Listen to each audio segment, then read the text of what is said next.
अस्सलाम वालेकुम। जैसा कि आप लोगों को पता है कि मैं डिफरेंट जो क्वेश्चंस मुझे डिफरेंट सोशल मीडिया प्लेटफॉर्म पे रिसीव होते हैं उनको लेके मैं वीडियो बनाता हूँ। हो सकता है आपने पहले क्वेश्चन देखा होगा, जब मैं रीड आउट कर रहा हूँ कोशिश करूँगा उसको इधर भी प्लेस कर दूँ ताकि आप लोग उसको दोबारा से देख सकें और मेरे पढ़ने से भी आपको उसकी समझ आ जाएगी। मैंने बहुत लोगों से रिक्वेस्ट की हुई है कि आप कोशिश करें कि मुझे वीडियो की फॉर्म में क्वेश्चन भेजें ताकि मैं उसकी वीडियो पहले प्ले कर सकूं, ताकि लोग देखें कि किसने क्वेश्चन किया। लेकिन अक्सर लोग हेजिटेट करते हैं। तो चलें, जिस तरह भी लोग क्वेश्चंस पूछ रहे हैं, ये भी एक क्वेश्चन जो है वो मुझसे पूछा गया है। मैं पर्सन का नाम भी बताता हूँ। ये यूट्यूब की एक वीडियो के नीचे क्वेश्चन आया था।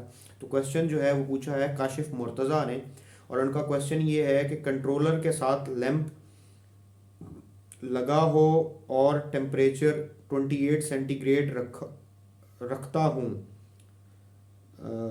क्या इतना मुनासिब है, कम है या ज़्यादा है? ये उनका मतलब दो दो सवाल हैं इसके अंदर। कवर्ड एंड वेंटिलेटेड केज में guide all friends bye next video में लोगों को इससे मुतल्लिक जो है वो आप गाइड करें।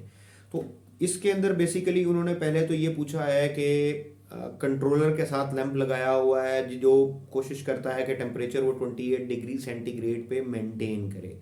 तो देखिए, अगर आपने कंट्रोलर के साथ लगाया है, एक अच्छा कंट्रोलर है और वो ऑलमोस्ट पूरे रूम का टेम्परेचर या जो केज है उसका टेम्परेचर ले पाता है, सही तरीके से ले पाता है, क्योंकि हमारे यहाँ जो मोस्टली कंट्रोलर्स होते हैं ये अपने आसपास के एरिया का टेम्परेचर तो ठीक लेते हैं, लेकिन बाकी एरियाज़ में वो उस तरीके से नहीं कैप्चर कर पाते। तो उसका नुकसान क्या होता है कि या तो जो स्पेशली बल्ब के नियर एरिया होता है वहाँ पे ओवर हीटिंग भी हो जाती है, स्पेशली अगर ये छोटे एरियाज़ हों, या फिर अगर वो बल्ब उसके करीब है तो वो जल्दी बंद हो जाएगा, और दूसरे जो एरियाज जो थोड़े से दूर हैं उससे वो ज़्यादा ठंडे हो जाते हैं।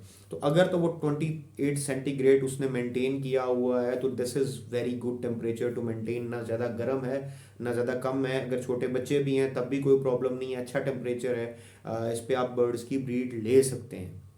अब इसके साथ साथ उन्होंने ये कहा कि इस टेम्परेचर को कम करना या ज़्यादा, तो मेरे ख्याल से बेहतर है अगर वो इसको मेंटेन कर सकें। अगर थोड़ा बहुत 19-20 का फ़र्क पड़ता भी है तो कोई प्रॉब्लम नहीं है। 25 से 30 के दरमियान टेम्परेचर जो है, कीपिंग इन माइंड पाकिस्तान की कंडीशन या इंडिया की कंडीशन, वो बेहतर है। लेकिन ह्यूमिडिटी को भी साथ आपने मेंटेन करना है। ना वो ज़्यादा ड्राई होनी चाहिए, ना वो ज़्यादा मतलब ना ज़्यादा लो होनी चाहिए ना ज़्यादा हाई होनी चाहिए। कोशिश करें जो बेस्ट ह्यूमिडिटी है वो 50 से 70 के दरमियान है, लेकिन 40 टू 80 भी ह्यूमिडिटी लेवल जो है वो चल जाता है, और कई दफ़ा जब हम इस तरीके से करते हैं तो हमारे ह्यूमिडिटी का भी प्रॉब्लम होता है।